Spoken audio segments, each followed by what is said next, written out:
hey, that person's looks really nice today. And then, like, just walk away, like... Hey, but you got some nice teeth.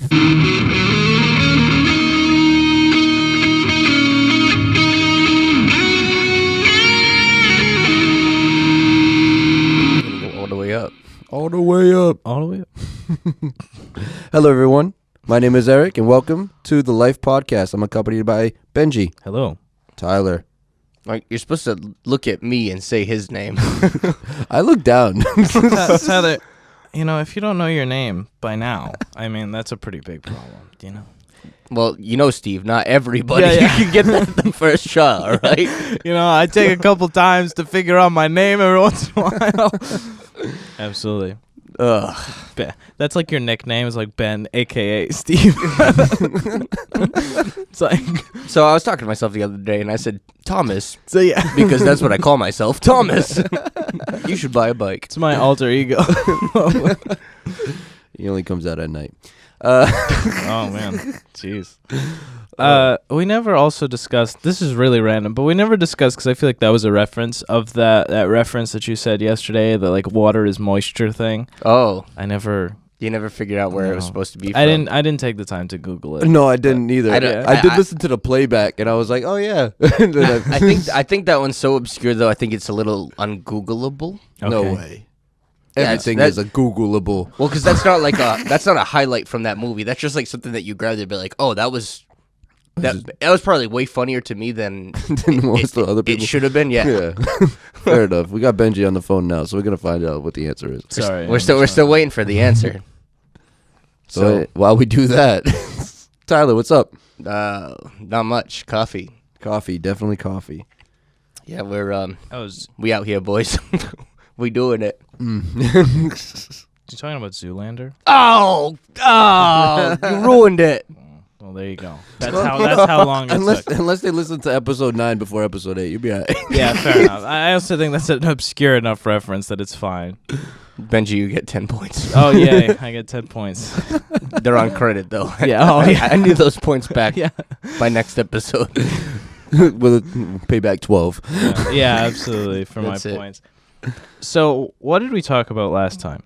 What did we talk about, or what were we going to talk What about? are we talking about today, and what did we talk? What did we end on yesterday or last time? If you look in the show notes, we were ending and we were set up to talk about these 4 keys to abundant life. Okay. I remember closing out the show and saying, "Hey, we should do this next time." Yeah, that's right. And it was all about like the keys to success, right? Like our perspective of it, at least. Yep. So that's it, guys. This was the Life Podcast show. Yeah, absolutely. There's a couple things in here. When we were talking about the idea of like doing the okay, hold on. I'm just trying to read and talk at the same time. So yesterday we talked about. I'm really drawing a blank on what we talked about last episode. It was like happiness and like the have fun in life. Oh yeah. Well, maybe if we followed the roadmap, we first started with not taking ourselves too seriously, and then can anybody take the next step? That's the part that I filled in. It is 5-6 in the morning. It took. So. It was literally 2 days ago that we filmed this. Well, and see, the worst part is we've all listened to it since then too. Yeah, I listened to it yesterday and I still don't remember. Oh, that's maybe not the best thing, but nonetheless, well, I guess we're just gonna continue to move forward in what's in the show notes. Then Just watch episode 8 and they'll get all caught up with what's going on. 'Cause apparently we're focusing. So that's not my job. Is the next point in the show notes? Oh man, I actually wrote that one in there.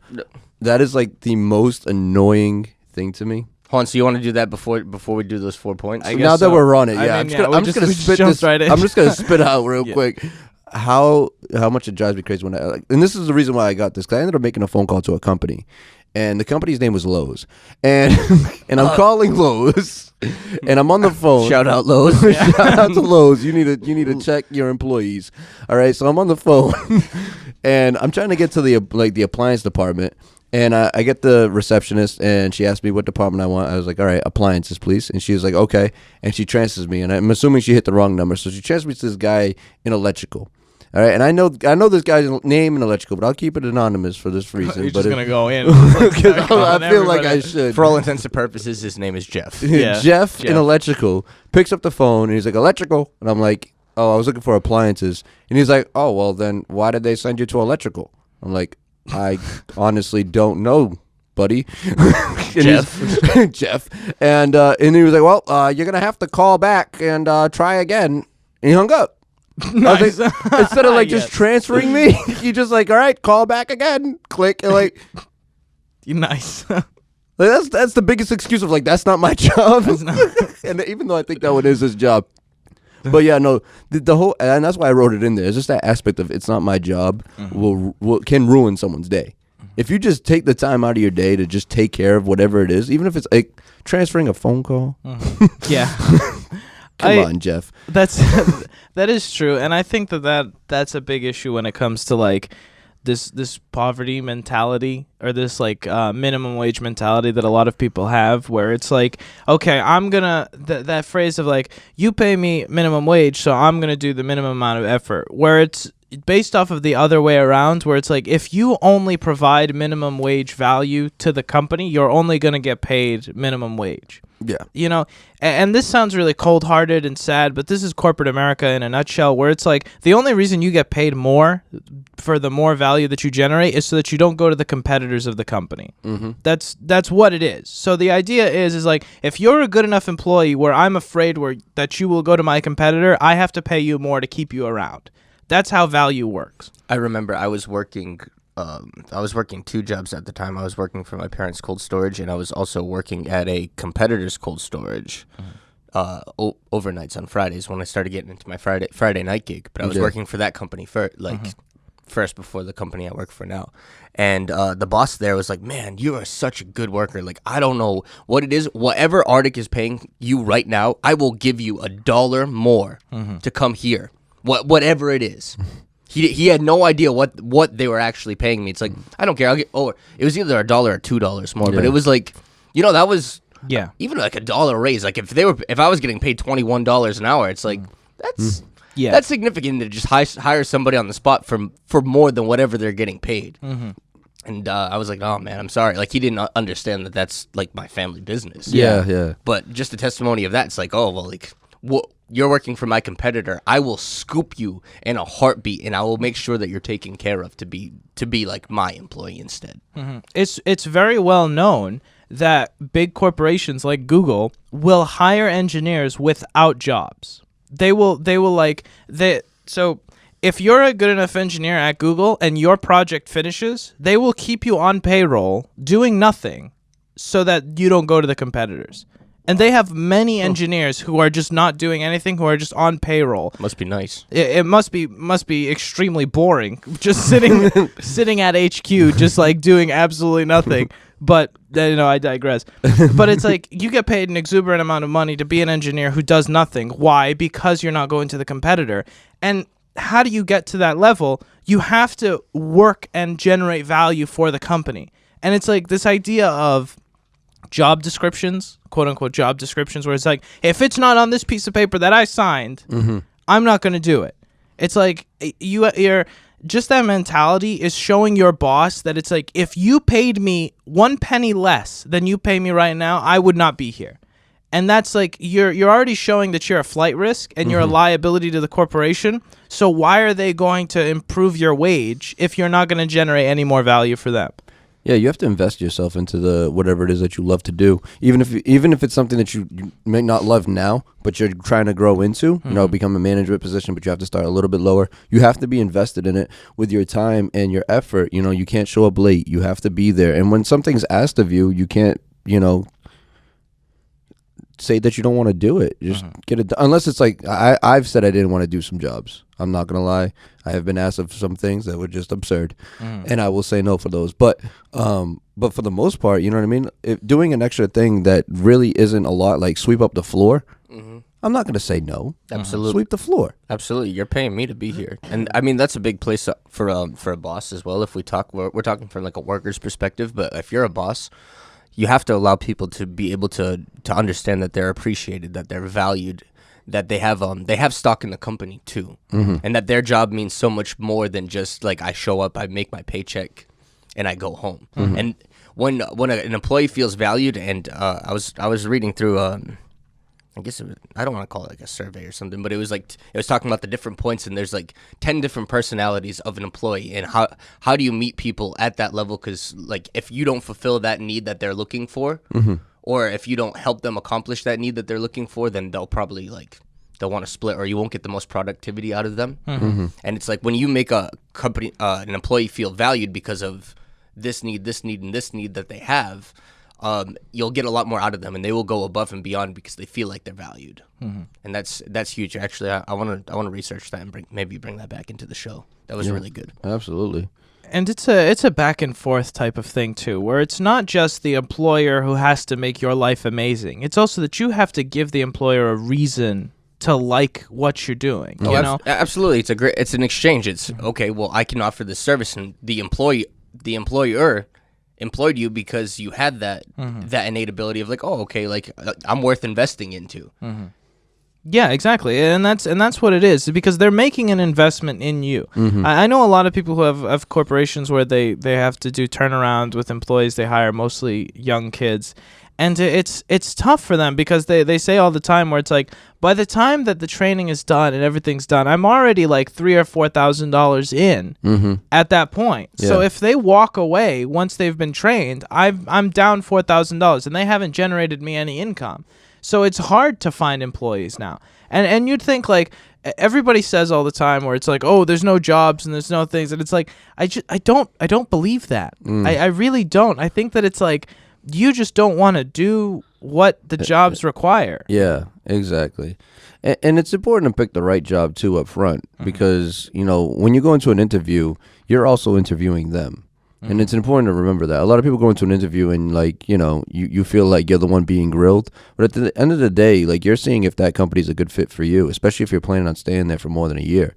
If that's a company that's going to be there, you want to make sure that what they preach is something that you can agree with. You don't want to work for a company that doesn't help people. If you're someone who likes to help people, you'd want to find one that's, that relate, like their culture is something you can blend into. So this is the stuff that, like, when you're in the interview process, you have to ask so that, you'll have a better relationship right from the get with them if you start asking the right questions in the interview process versus, you tried the job, you didn't ask the right questions, you're like 3 months in, you've got all your training, and now you're leaving because it never was a right fit from the beginning, but you didn't ask the right questions to find out, and now you cost this company money, which is just, it's kind of messed up in a way. It doesn't really affect the employee, but like when you turn around and like you just cost somebody money somewhere. Like everything costs money somewhere. It's free if you pay for it. Yeah.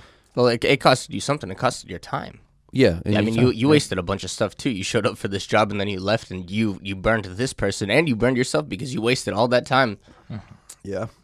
But there's a place to be like, put your nose to the grindstone sometimes. And I'm not saying this does not directly go against what we were talking about the other day with being happy and not fighting yourself. But there are some situations where you have to say, okay, I'm going to dedicate a year of my life to doing this job. I'm going to be the very best that I can. I'm going to come here and I'm going to do my job, even though I hate it, because this is a resume builder, or this is going to pay for me to learn how to do something else or whatever.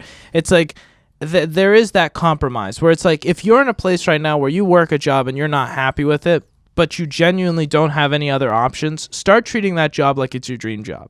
I know it's not. It doesn't. No, most jobs are not your dream job. So it's like taking that and saying, okay, I'm gonna do this job with the willingness that I'm going to do it. Like, I'm gonna max out my time here at this job. I'm gonna show up early. I'm gonna leave late, even though I don't want to. And your environment will change around that. Oh, absolutely. That mental state. And you were talking too, like in America, especially with this millennial generation, I'm sure most of our fans will be around our age too. We see the sense of entitlement. Oh, there's no jobs. It's like, no, there's no jobs that you want to do or you feel entitled to do or you're too good to do. That's the beauty of America. I mean, if you can think of it, if you can make the way, you'll get there. Whether it's, okay, I'm homeless. I mean, we know somebody who tells this story all the time, and it's perfect. This is what I would do probably if I was homeless. Honestly, I would live in the woods somewhere. I would turn in cans until I had enough money for a bucket and a squeegee. And maybe some Windex or window washing solution, and I would go around to businesses and say, "Hey, listen, $5, $10, I'll wash your windows." I mean, that's the beauty of I'm too good to wash a window. It's like, no, it's that whatever it takes attitude. I would only have to wash windows for, I don't know, a couple months, and then maybe I could have enough money to go do something else, or multitask until I could get out of that rut for whatever it is. It's like, okay, well, do I really like going around and washing windows? No. But eventually there's a hope and a future ahead of me because it's America and I can progress and I can get out of this hole rather than I'm too good to wash windows. Yeah, you have to put your 100% effort into everything you do. You know, we were joking around the other day. We said, you know, everyone puts in 80%. Well, that's just a joke about it. But you have to put in, like, if you're there already, put in everything you have. Yeah. You know, if you're in college, do everything you can to get the A. You know, don't settle for a C. Put in the extra effort. You're there already. What's the big deal? You know, and if you're already at your job, put the extra effort in.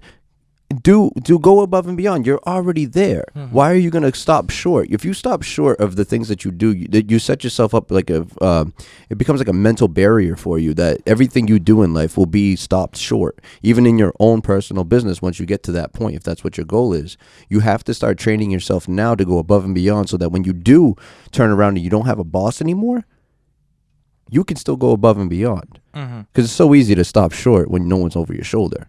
Exactly. And the thing that we were talking about yesterday with the 80% rule is for stuff that's not relevant to you. Like, you have to look at the light bulbs and you have to say, like, okay, I really care about this one thing, so I'm going to give the majority of my effort to this one thing, and then I'm going to turn down everything else. And that's what we were talking about when we said the 80% rule. But if you're in an environment where you're dedicated solely to that thing, you have to turn all of your light bulbs off to dedicate it to that one thing. Like, when you're at work, be at work. That's really what this is. Yep. And it's like, there's this issue when we go back to what Tyler was saying, where it's like, what would I do if I was homeless? And that question comes out, and it's like, the motivation to do those things is offset by the systems that we already have that are amazing for people who need them. But if I can go, like, there's a psychological thing, and you don't really say this out loud, and I mean this in the nicest way possible, but if I'm going to get paid $400 a week to sit at home and do nothing on welfare, that really reduces the motivation that I have to go and get a janitorial job. There's nothing wrong with janitorial jobs. Okay. But it's like, if I get paid $400 a week to just sit at home, and then I'll get paid $450 if I go clean this. Exactly. Is it really worth the $50 a month for 40 hours for $50 a week for 40 hours of my time? Yeah. And we'll talk about that when we come back. Stay tuned.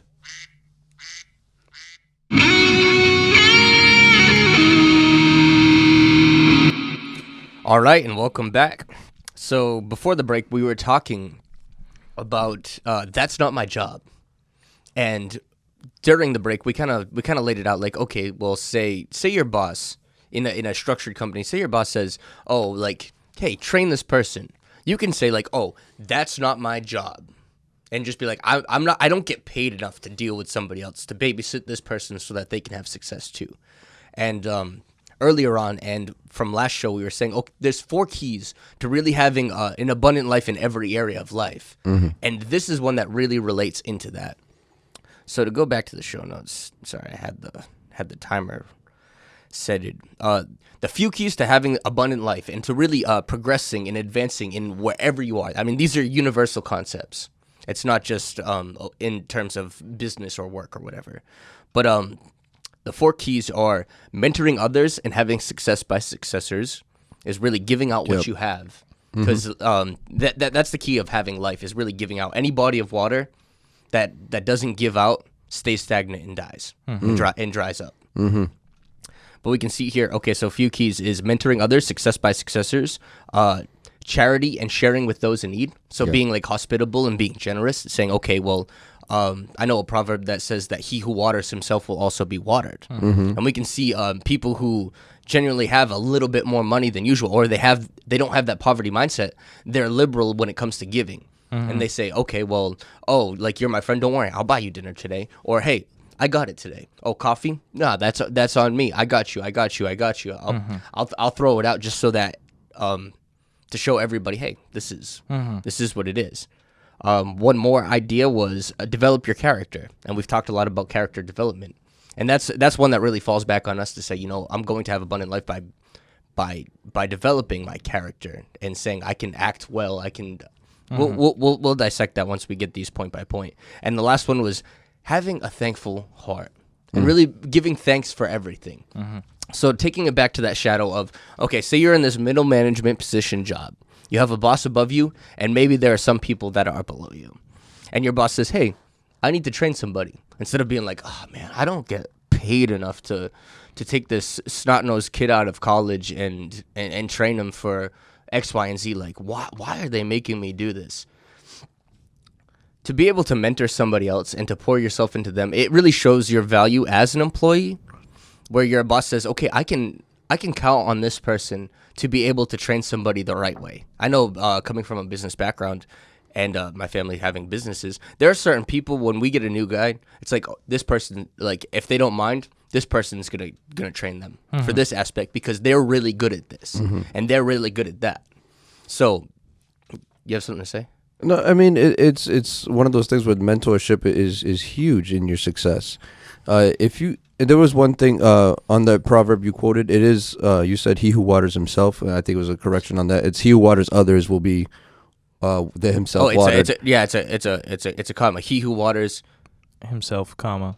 Okay. Or he who waters, comma, himself will also be watered. I just wanted to clarify that in case anyone's listening and they're just like, I'm going to water myself. But no, seriously. It shows that you care when you go, especially when you're to an employer. If you're the employee who's training the others around you, you become much more valuable to the company, first of all. That's the person that's going to get paid so that they don't go to the competitors. That person will also have a much better chance to get the promotion because he's training other people how to take his place.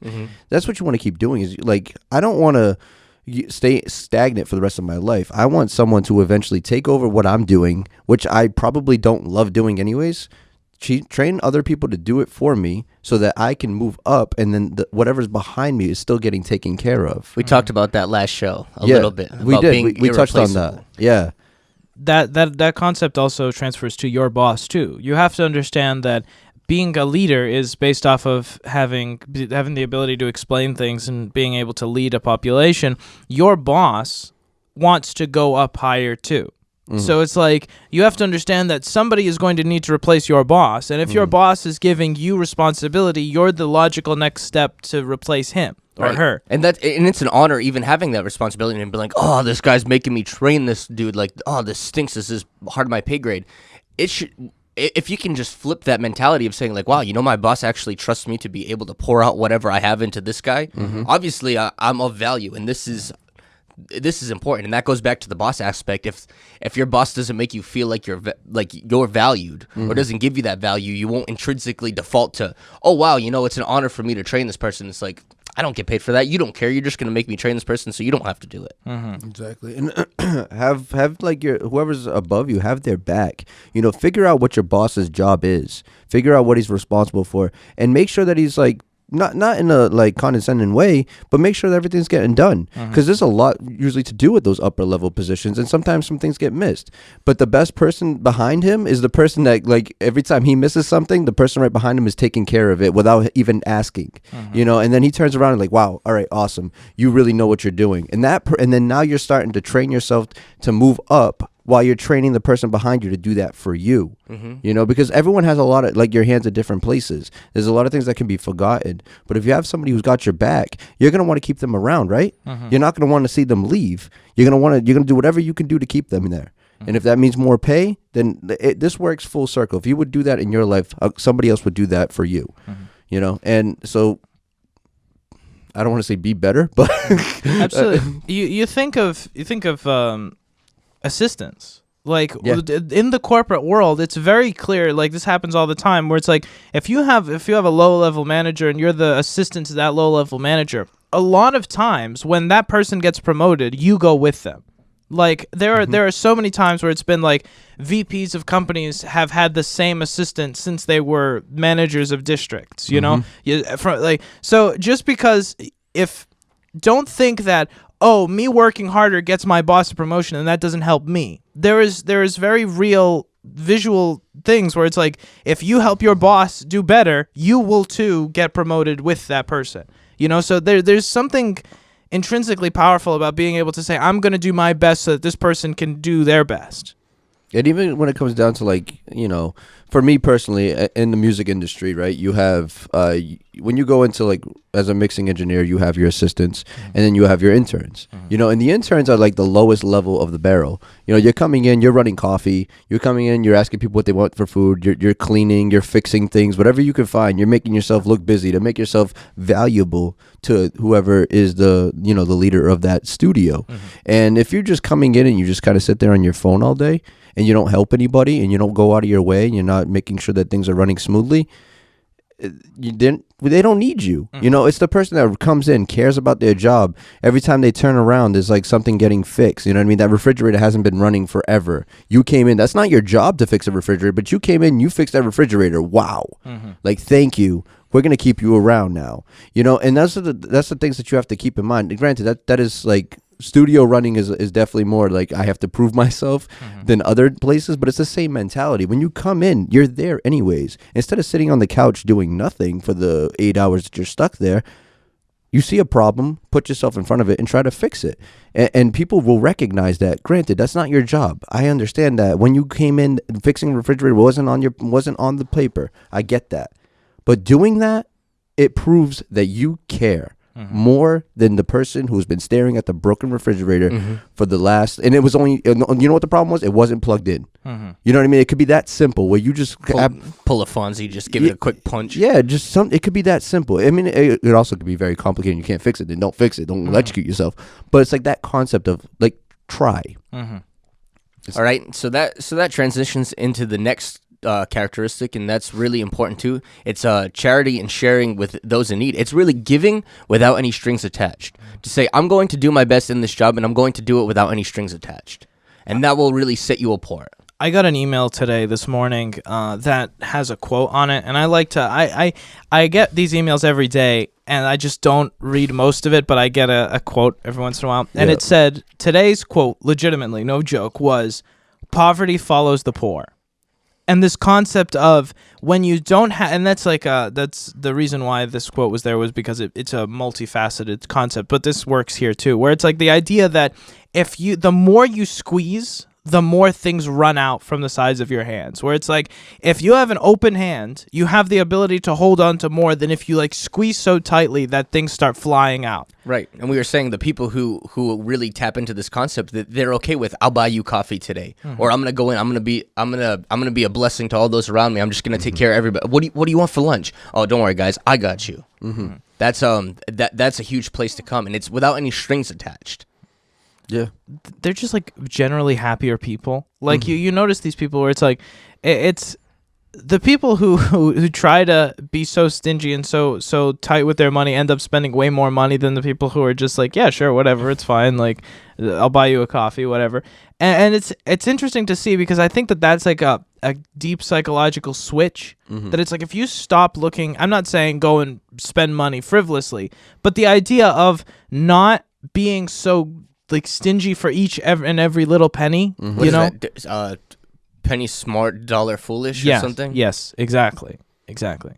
And then those are generally people who don't know how to invest, which is so true. So really giving without any strings attached. I just want to make sure there's no stones left unturned here on this. But it really, when we can come to that mental place of saying, I'm going to give my 100% without any kind of return. I mean, all farmers, when you put seeds in the ground, obviously you're expecting some kind of return. But most of the time, farmers are just like, okay, I'm just gonna plant, and whatever it is, it is. Yeah. And at the same time, when it comes to our jobs, it's like, okay, well, I'm going to give my best to this, and whatever it is, it is. Yeah. And I know only the outcome will be good. Doesn't matter exactly like, oh, because I did my best for 1 week, I'm gonna get that promotion. It's like, I'm gonna give until it finally gives back to me. Absolutely, and people notice that. People notice when you give, like, with a willingness, like not give monetarily, you give whatever, like give your time, give your effort, give, like when you give with the happiness and you give with like this opportunity, like you want to do something, people notice those things. Yeah, generosity goes a long way. Oh, absolutely. But you have to be very mindful too. You have to take. It isn't about I'm going to give to the whole world. You have to be very mindful of who you give it to too, because it's very easy to get taken advantage of when you get into the whole giving, especially when it comes to time. If somebody asks for a ride one day, that's fine. Give them the ride. Help them. Or if somebody asks you like, oh, I need a ride to work. We work together. Can you pick me up? We go in the same direction. I don't have a car. Yes, help them. But if it starts getting to a point where it's like, you're running their errands for them, and they're not very grateful anymore, and now you're just wasting your time, and you keep giving them rides to the grocery store and to the vet's office and everything else, and all. That's when it's like, okay, you have to. That's when generosity has gone too far, and you have to cut those ties when it gets there. Absolutely. Well, that's why we're kind of keeping this in a work platform. It's like you're getting paid to be at this place and to be the best person that you are, or just be you. If your boss is like, hey, would you mind going and doing errands for me while you're on the clock? Like, oh, absolutely. Of course. Yeah. That's really where it comes. Or you have that coworker where I have to go to work anyway. I'll get you too. Don't worry, buddy.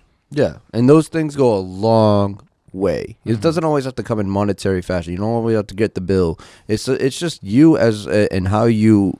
Your generosity as a whole, and that extra time you take helping somebody hold the door open, those things like that, people noticed, and they go a long way. And then when it comes down to review time, when everyone's talking about like pay raises, they look at you and they remember those times that you took the extra time to be generous, and they keep that in mind. I'm not saying it's going to give you the biggest raise, but it'll put you at the top of their minds, and then they'll start to look at you a different way too. I think there's a proverb that really keeps what you're saying in line, like because you can go and expend yourself and just be charitable to the point where you get sunk and you're cooked because you're just giving to everybody. There's a proverb that says like, if your neighbor comes to you and has a problem, and you say go and like and don't worry, it's just gonna be okay, but you have the means to be able to help them in that moment, don't withhold that from them, but give it to them in that moment. So it's like if there's something in your ability to do that's good, and there's nothing holding you back from doing it other than yourself, just do it. Yeah, it's like, okay, somebody comes to you, they have a need, meet that person's need. Absolutely. And anybody who comes to you, if it's feasible for you, go meet that need.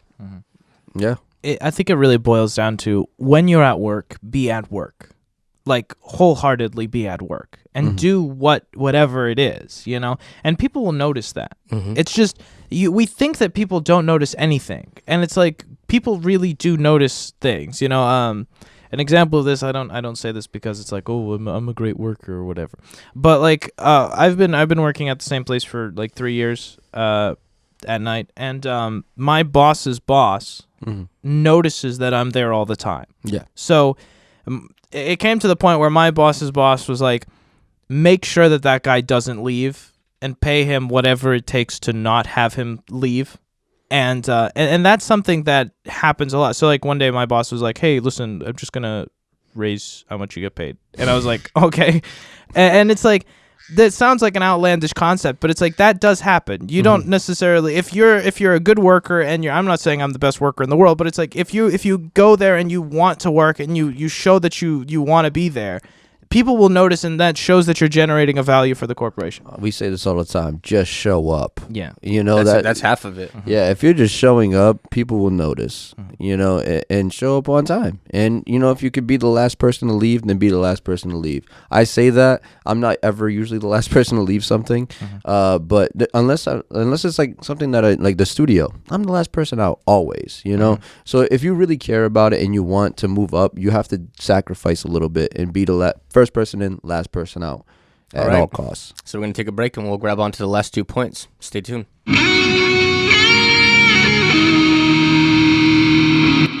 All right, so we're back. So the last 2 points here. So we were talking about mentoring others, having success by successors, and we were talking about how a body of water becomes stagnant and it doesn't really have any life in it if it doesn't also pour out as well as receive. So it's really good to be able to have success by teaching others what you know. Another thing is giving without any kind of ulterior motives, having charity, sharing with those in need, and really seeing a need. And if you see somebody's need that you can meet immediately, just meet it and know that it's definitely going to work out for your benefit. So one of the last 2 points here is develop character. And we've talked about having good character the whole time. Does anybody have anything that kind of sticks out about having good character? it's just important to be real. I think that's the most important thing. Where it's like we fall into a lot of issues when it comes to employment, where you want to be the person your boss wants you to be, and that's kind of dangerous. There's definitely a bending that you can do to conform to certain things. Like you can't be really outlandish in a workplace, but don't take it to the extreme where you're becoming that corporate cookie cutter person that they kind of want. There has to be a genuine expression and a genuine personality, because if you conform to that when you're low in the corporation, that's fine.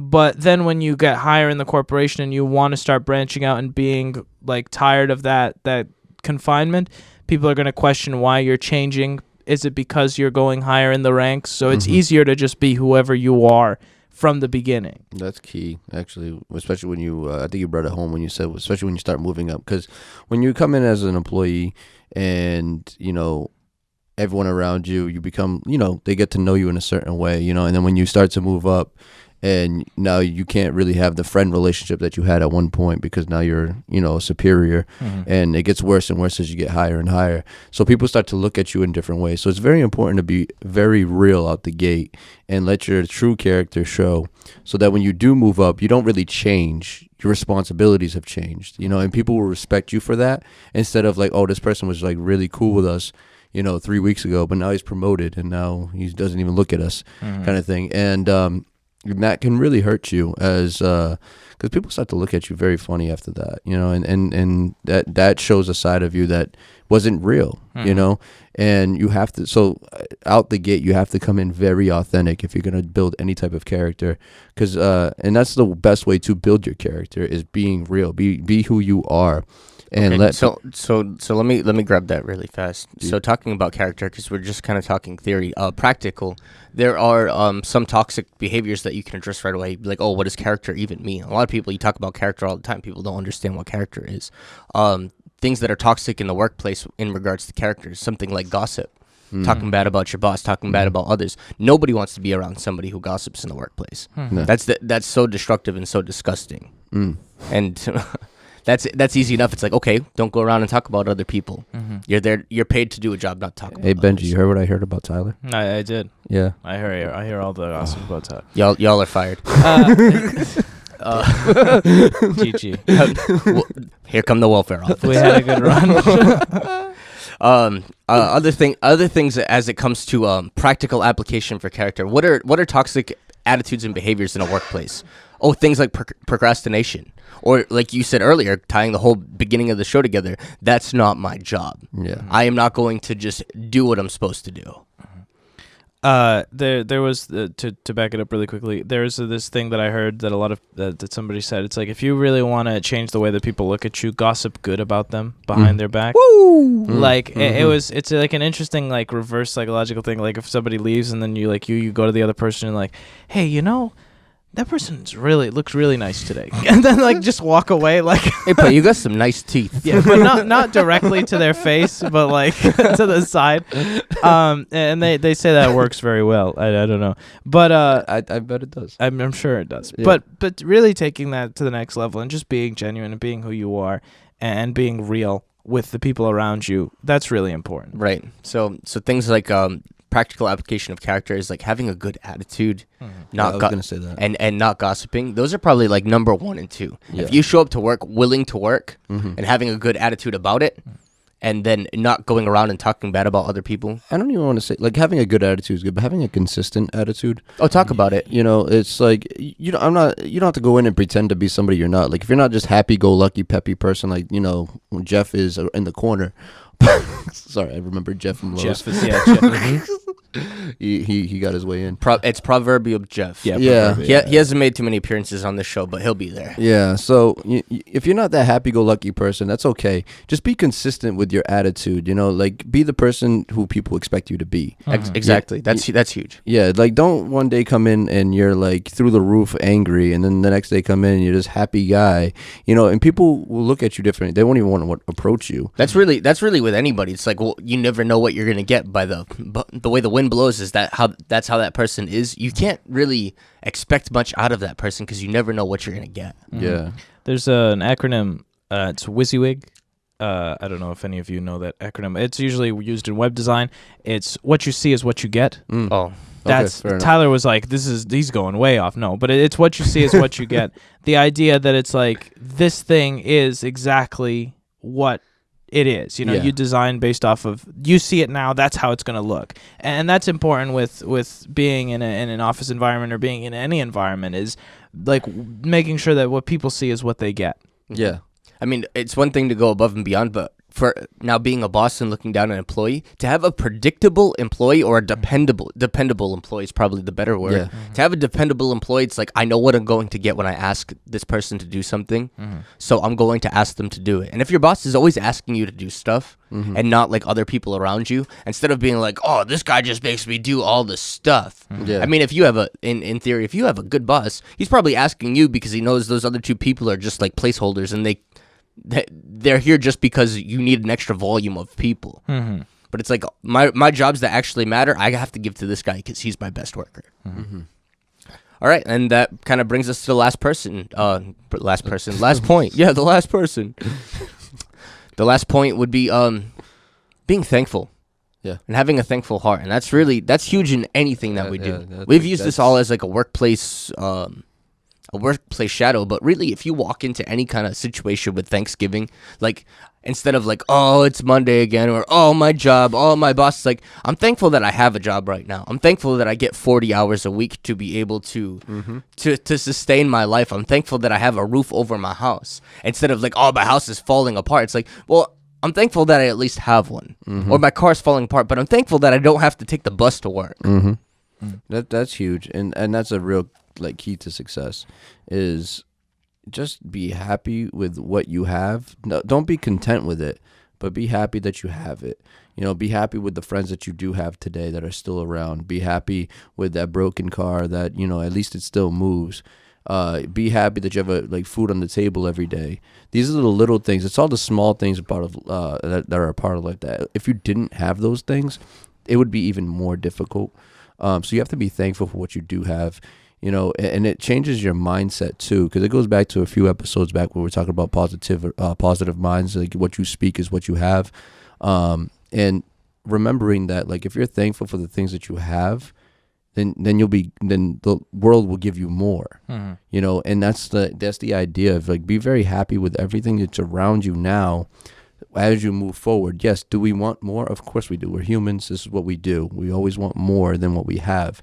But be happy with where you are, so that and then be thankful when the more things you get, and the more you'll receive. Well, what do they say? You don't know what you have till it's gone. Like, if you have say, like, just a crappy car and an apartment and whatever, like, but you're not thankful for those things, if you get cooked and you lose all of that, then it's like, oh, like, I really wish I had that crappy car that I complained about all the time. Oh, I really wish I had my apartment instead of living in a cardboard box on Union Street. Yeah.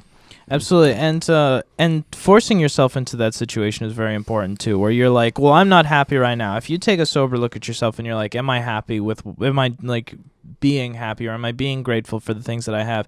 You can force yourself into that situation. Every time that you complain, actively say more things. They said it's 3 to 1. So, like, every time you complain, actively say 3 good things about something. And it's really just boils down to getting we talked about this a while back, just in general, not on this show, but before. The idea of neural pathways that generate, the concept that the reason why you default to complaining is because those are the strongest pathways in your brain, and your brain automatically picks one. So if you generate stronger neural pathways, you'll say better things consistently. So it's like, if you, for every one time you say, oh, I hate my job, you say, my boss is an amazing person. I'm so glad that I get a paycheck that sustains my lifestyle. And, like, something else, like, I'm glad that Jenny doesn't scream at me today, or whatever. Like, it's like, it's not important. But if you say positive things, you will eventually force yourself into that system where your brain will be more apt to say good things about something than it will be to say negative things about something. If you take all these 4 points in context too, you can see that getting outside of yourself and stop thinking so much about us, it really gets you into perspective. And if you experience life, like, I'm so grateful that I had the opportunity to to experience third world countries from an early age. If you can get outside of yourself and be like, yo, if that person who lives in a stick hut can be content with life, like, but I'm mad because I have a Honda Civic that runs, but I mean it has a dent in the side, like, yeah. My life is so bad, please, like, I can't stand it. It's really, I kind of lost my train of thought. I'm sorry. No, it's all right. But like, happiness isn't. Oh, there we go. Happiness isn't. Going through day to day. It's how you handle the situations that really judge the rest of your day. So, like, if a bad situation happens, it happened. Period. Like that's done. It's how you handle it that will dictate the rest of your day. When you have, like, we go back to the neural pathways that you just described. When your body immediately fires on a negative, you're going to unwillingly react negatively to the situation, and the only way to break that is to create new cycles, new habits, and to do that, that's a great one. Actually, I want to have a full show about this. We'll do our own research, and then we'll set it's in the show notes, so we'll definitely can do a whole show on that. Something while you were saying that, I know I struggled with a lot of negativity and depression for a very long time. And in context of all the things we talked about in a practical application, one thing to be able to break those negative mindsets or those introspective mindsets, and it's like, oh, why me? My life sucks. My life is terrible. This, that, and it's always the negative and the depressed. It's going and actually investing in others and serving others. And when you can take your eyes off yourself and your situations and be thankful that maybe, help somebody who's worse off than you. You can look at that and be like, maybe my life isn't, my life maybe still suck. You got to be real about it. It's like, my life sucks, but it doesn't suck as bad as that guy, so I'm going to help him out. And when you're looking at that person, helping them build up their life, then you unconsciously build those good patterns, and you'll be like, oh, wow, I'm not thinking about myself. I'm not thinking about my situations. Things are looking better for me. Yeah, absolutely. Taking yourself out of your body and looking at it, like, understand that you're a part of a bigger puzzle. Astral projection, man. Don't do that. Oh, yeah, no. But, yeah, in a way. This isn't Joe Rogan. I have no idea what we're talking about. I know who Joe Rogan. Okay, cool. And the copious amounts of peyote that he's done. Anyways, fair enough. Just understanding that you're a part of a bigger puzzle, and in the life, and the world doesn't really revolve completely around you. You're just a part of life, and understanding that, and everything that you do has an effect in the outside world. Go plant a tree, and that has a positive effect in the world. Go cut down the tree, and you have a negative effect in the world. And that's good. But go ahead. The concept of everybody wants what they don't have. I noticed that a long time ago, and it's a really core concept that gives you information towards all of these issues, is that every single person in the world wants what they don't have. And that could be something that somebody else has, that could be something that nobody has, that could be something, whatever. But if you look at any individual person, don't think that you're in a bad position because you want something different. Because if you look at any individual person, they want whatever they don't have. If that's the $50 million Ferrari, or if that's a hamburger from McDonald's, or if that's whatever, every person has their own thing that they're striving towards, whatever that is. Yep. So just because you don't have, quote unquote, don't have everything that you want in life, doesn't mean that you have to be unhappy. Because when your paycheck goes up, what you want goes up too. And there will always be something that we don't have. There is no one who has everything, because everything is a concept where it's like, I might have a garage full of hundreds of millions of dollars worth of cars, but I learned that I have cancer. And that's it. And it's like, you want something that somebody else has. Now, this person with hundreds of millions of dollars worth of cars wants a healthy body. You have a healthy body, and I have hundreds of millions of dollars worth of cars. Who's really happy? Wow, and that's super fun. So, with about 30 seconds left into the show, just to recap and to send it off on the core notes, it said, the few keys to having abundant life here are mentoring others, having success by successors, being charitable and sharing with those in need, giving without reproach, developing your personal character and helping the things that you can't help, and having a thankful heart in all things. And we can see that was those were our keys this morning. So thank you so much for tuning into the Life podcast. Look, there's the ducks, and we'll catch you next week.